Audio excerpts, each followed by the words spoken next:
Hello, Internet. Um, I have had some thoughts on uh, how Jordan Peterson talks or discusses on religion. Something I wanted to share online just to see people's feedback. There's been a lot of I've been following Jordan Peterson for a while now. Not very long, maybe 2 months, three. Let's say four. Let's say around like 4 months or less. And I think most of the people who listen to him seriously, because I don't think a lot of people do, his lectures have become divided over political lines, which is sad. But if you listen to what he's saying, a lot of people agree on like most of the things he says, but they do not. But there's a general consensus that he seems to just muddy the waters when he's talking about religion.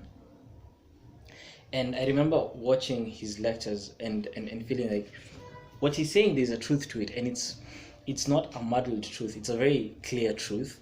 Although I understand also where the problem comes in when people say that he's muddying the waters, and that is when a person says he's atheist, there's a clear message he's sending out, and that this is a definition of a thing that I believe, which is this, and then someone comes and redefines the word, and I think that's the biggest problem there. It's the fact that he redefines the word religious. However, it can be argued that whatever he's putting forward, even though it doesn't have a proper definition, because what he's saying, I would say, is clear. The definition of the word that is definitive isn't there, but religious is a word that comes very close, or religion is a word that comes close, and I'll explain this afterwards. I have been religious for a very long time, since birth, Christian specifically. These days I'm more towards agnostic, but I still have like this vestiges of Christianity, mostly my behaviors, I'd say. But I want to say I strongly believe that there's a God and blah blah other things. I don't want to get into that. What I want to say is this: I have seen a couple of people fall off religion, right? And for a lot of people who fall off religion, very few are actually cleanly atheists, right? Many people fall into the pocket of agnostic, which makes sense, right? The religion doesn't really make sense, but the concept of a greater being still does, and that seems separate, and so you fall into a pocket which is like, I think there's something beyond our world, right? Then there's a supreme being and all that stuff, but I don't really believe in the religion itself. And then, and this is, I think, most of the people I encountered, people who would leave a religious body. I know one Muslim, I know a couple of Christians, but they just kind of dive into another one. So and it's not clearly religious, and they will say it's not religious, but it is.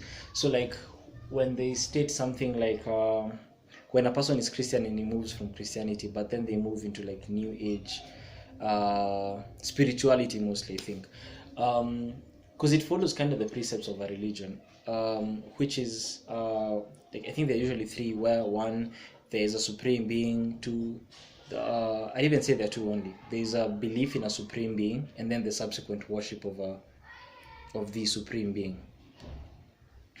And it can be argued that even if you fall on the third pocket of atheists, now the ones who chuck, like let's say you chuck Christianity and you move into now like, I don't believe there's a God, and I don't subscribe to any religion, and for some of them they put thought into it, like what could happen afterwards, Lawrence Cross style, but for some people they don't really care, but they don't believe in a supreme being. I'd say that's the third pocket.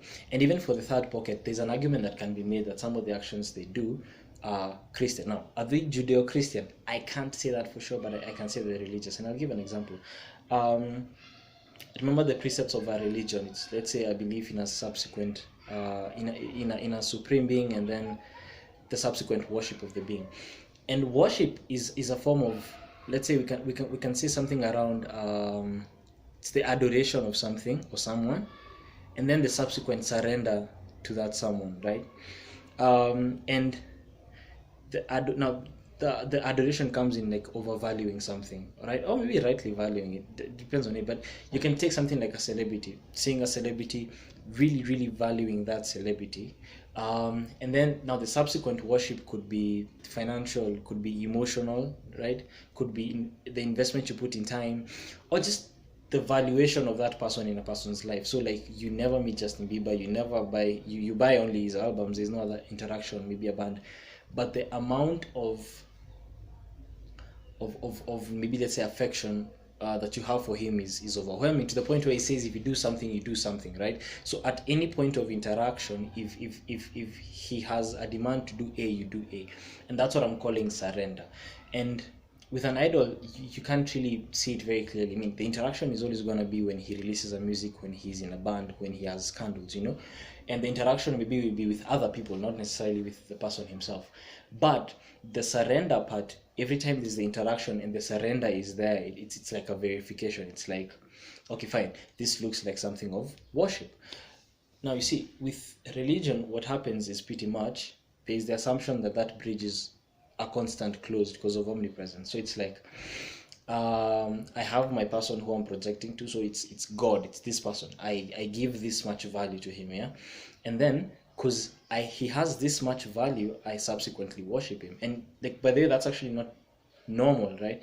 So even if something has so much value, you don't really need to worship it, because that you have free will. You don't really need to, because we usually assume like if there's a God, then you must worship him, and actually no, not really. That's another thing. But then the subsequent worship is also what kind of creates the religious behaviors, you see. And so like I think it can be argued that a lot of people, and I'd say atheistic and like non-atheistic, people who believe in people who subscribe to religions, both of them follow that kind of format with other things. And this one kind of goes beyond the definition of religion. So it's religion and then goes beyond the definition of religion, because it's kind of trying to understand why, right? So like many people, when they're trying to discount religion, they're going to try discount religion by the basis of, is there a God or is there not a God? Okay, fine. But even if there's a God and if there's no God, you also have to kind of affirm why you're worshiping the God. Okay, fine. These are actually two different things. And the thing is, in the scenario we've given, the scenario which seems to be open to everyone, so atheists or theologists, I mean, we can clearly state that if that is what defines religion, then that particular set of behaviors applies on other things where a supernatural deity isn't necessary. Now that kind of breaks the classical definition of religion, and that's kind of important, right? Because you need something that defines like that worship being pointed towards a supernatural deity. You need that, right? But then again, religion, I think, seems to be the word which marries closely with that kind of behavior. And so like if you take the supernatural deity and you X it and you put something else and you affix it there, and a person takes that thing, it could be money, and he gives it as much importance as a Christian would give a God. You give money, you give a celebrity, you give a loved one, you give a lover, all these things. Then an argument can be made that you are religious, right? And you follow Judeo-Christian. Although I wouldn't even say that Judeo-Christian, they're just religious behaviors. So now, is that what Jordan Peterson means? Yes and no. I feel like he skews towards there, but then again, he says so much of other things. I just wanted to kind of point out that he might have a point when he speaks, when he says that atheistic people can be religious. What I feel is the problem is that the word religious now becomes like now it has two meanings, and those meanings can't reconcile because each one of them points to something else. Now one looks like a subset of the other, but because religion is such a big part in our world these days, the division is necessary, maybe important. Like we need to be able to define